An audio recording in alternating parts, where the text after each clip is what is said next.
Well, the Canadian Warplane Heritage Museum is celebrating 50 years, and to mark the anniversary, they have released this very heavy book. And one of the authors, Mickeloff from the Canadian Warplane Heritage Museum, joins us with more.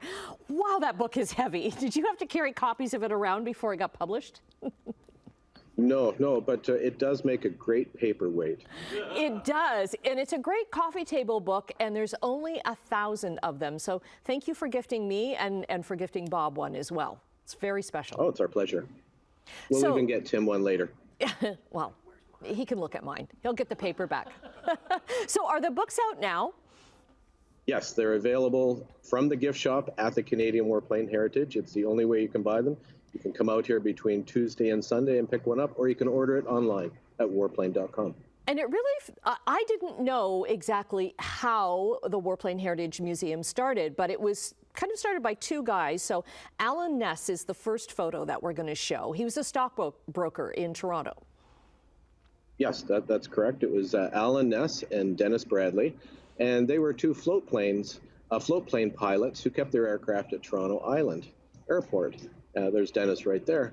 And they, on a ferry ride out to the island airport one day, they discussed their mutual desire of flying something a little with better performance, higher performance, like a fast car type of idea.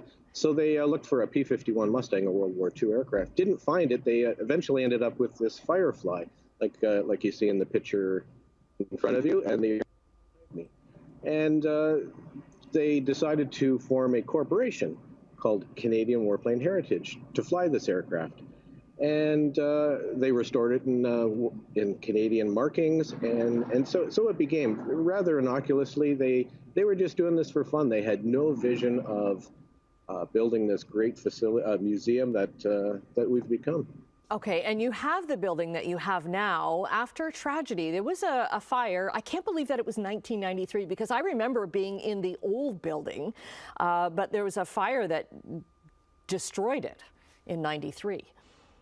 Yeah, we've had some good times and we've had some bad times here, and that's definitely one of the worst days in the museum's history. We lost 5 aircraft that day, but within a few days, we had a plan to move on and replace some of the aircraft, and out of that fire came this new building that will keep us going for the next 50 years, hopefully.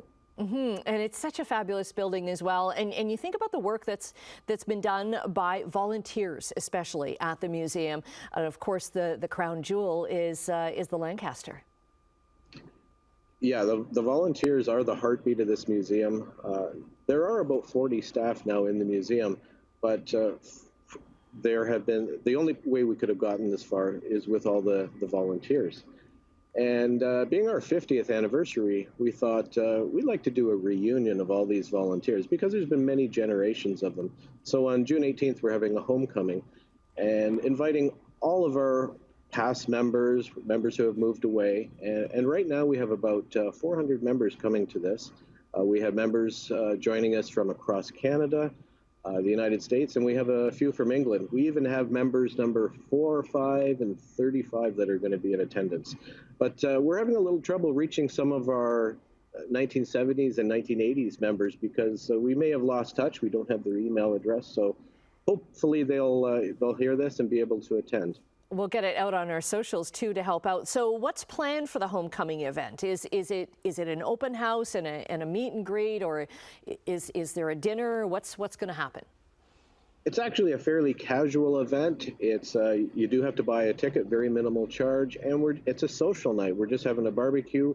It's just getting together and meeting some old friends and meeting new friends who have contributed over the years. Okay, so that's the Saturday before Father's Day, and of course Father's Day weekend used to be historically when the air show was run out of the airport, and Canadian Warplane played such a big part of that. We've got to bring that back at some point. I would love to. Yeah. But this is a fascinating book, and it's been neat going through it. I haven't read the whole thing yet because it's pretty big, but available now at the Canadian Warplane Heritage Museum.